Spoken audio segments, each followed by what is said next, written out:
अगस्त 1946 कलकत्ता शहर की एक सामान्य सुबह। लोग अपनी दिनचर्या में व्यस्त थे। बाजारों में चहल पहल थी। किसी ने सोचा नहीं था कि कुछ घंटों में ही हजारों लाखों लोगों की जिंदगी तबाह होने वाली है। उनकी जीवन भर की कमाई लुटने वाली है। वो शुक्रवार यानी जुम्मे का दिन था। दोपहर की नमाज के लिए कलकत्ता की मस्जिदों में भारी भीड़ जुटी। नमाज में वे अपने साथ हाथों में भाले, छुरे, गड़ासे, लाठी और बंदूक लेकर पहुंचे थे। दोपहर बाद कलकत्ता के ऑपचरलोनी मेमोरियल के पास एक बड़ी सभा आयोजित की गई थी। सभा में हिंदुओं के खिलाफ जहरीले भाषण दिए गए और एक अलग देश की मांग की गई। सभा समाप्त होते ही भीड़ ने योजनाबद्ध तरीके से हिंदू आबादी वाले मोहल्लों पर हमला बोल दिया। ये वो समय था जब कलकत्ता में मोहम्मद अली जिन्ना के करीबी हसन सुहरावर्दी की अगुवाई में मुस्लिम लीग की सरकार थी। देश की स्वतंत्रता की तैयारियां चल रही थी। जिन्ना के नेतृत्व में मजहब विशेष के अधिकांश लोग अलग देश की मांग कर रहे थे। 29 जुलाई 1946 को जिन्ना ने बम्बई में मुस्लिम लीग की बैठक बुलाई। इसमें पाकिस्तान की मांग करते हुए 16 अगस्त 1946 को सीधी कार्रवाई यानी डायरेक्ट एक्शन डे की घोषणा की गई। मस्जिदों में बैठकों के जरिए हिंदुओं के नरसंहार की योजनाएं बनी। शुरुआत के लिए कलकत्ता को चुना गया क्योंकि वहां मुस्लिम लीग की सरकार थी। कहते हैं दंगे शुरू होते ही सुहरावर्दी पुलिस कंट्रोल रूम में जाकर बैठ गया और पुलिस को कार्रवाई से रोकता रहा। सरकारी आंकड़ों के अनुसार कलकत्ता शहर में कुल 3173 शव बरामद किए गए थे। हालांकि मृतकों की संख्या 20,000 के आसपास होने का अनुमान जताया जाता है।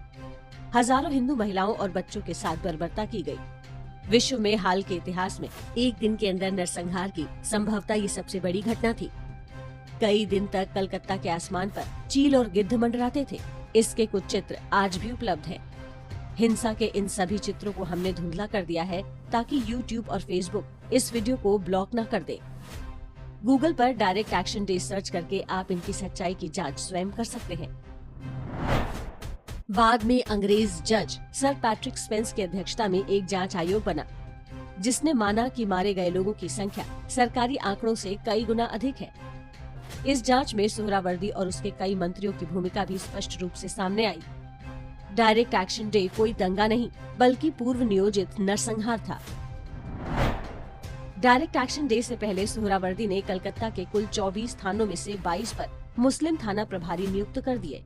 बाकी 2 पर एंग्लो इंडियन थाना प्रभारी थे। कलकत्ता के समुदाय विशेष को पहले से पता था कि क्या होने वाला है। उन्होंने अपनी दुकानें नहीं खोली और घरों में महिलाओं और बच्चों को बाहर भेज दिया था। कलकत्ता में 2 दिन तक हिंदू नरसंहार चलता रहा।